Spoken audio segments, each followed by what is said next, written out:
एक बार की बात है, एक गाय घास चरने के लिए जंगल में गई। वह चरते चरते जंगल में बहुत दूर चली गई। उसे पता ही नहीं चला कि कब शाम हो गई। शाम ढलने ही वाली थी कि उसने देखा एक बाघ उसकी तरफ दबे पाँव आ रहा था। गाय डर के मारे इधर उधर भागने लगी।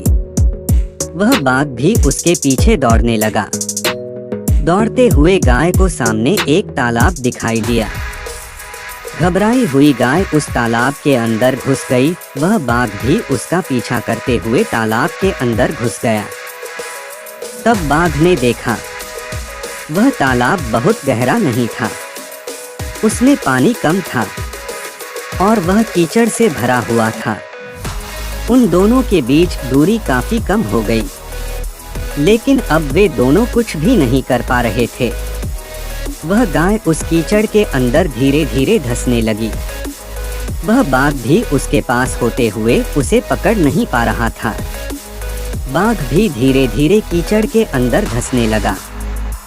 दोनों ही करीब करीब गले तक कीचड़ के अंदर फंस गए। दोनों हिल भी नहीं पा रहे थे।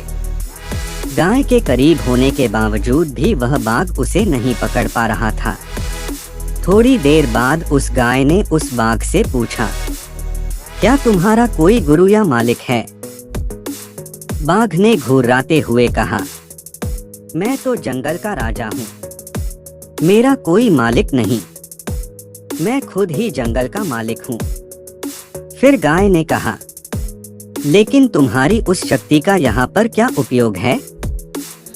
उस बाघ ने कहा, तुम भी तो कीचड़ में फंस गई हो और मरने के करीब हो। तुम्हारी हालत भी तो मेरे ही जैसी है। गाय ने मुस्कुराते हुए कहा, बिल्कुल नहीं, मेरा मालिक जब शाम को जब घर आएगा और मुझे वहां नहीं पाएगा तो ढूंढते हुए यहाँ जरूर आएगा और मुझे इस कीचड़ से निकालकर अपने घर ले जाएगा। लेकिन तुम्हें कौन ले जाएगा? थोड़ी ही देर में सच में ही एक आदमी वहां पर आया और गाय को कीचड़ से निकालकर अपने घर ले गया। जाते समय गाय और उसका मालिक दोनों एक दूसरे की तरफ कृतज्ञ पूर्वक देख रहे थे। वह चाहते हुए भी बाघ को उस कीचड़ से नहीं निकाल सकते थे, क्योंकि उन्हें अपनी जान का खतरा था। दोस्तों, किसी पर निर्भर नहीं होना अच्छी बात है, लेकिन मैं ही सब हूँ।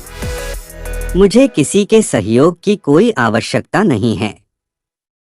यही अहंकार है और यही से विनाश का बीजारोपण हो जाता है। ईश्वर से बड़ा सच्चा हितैषी कोई नहीं होता, क्योंकि वही अनेक रूपों में हमारी रक्षा करता है।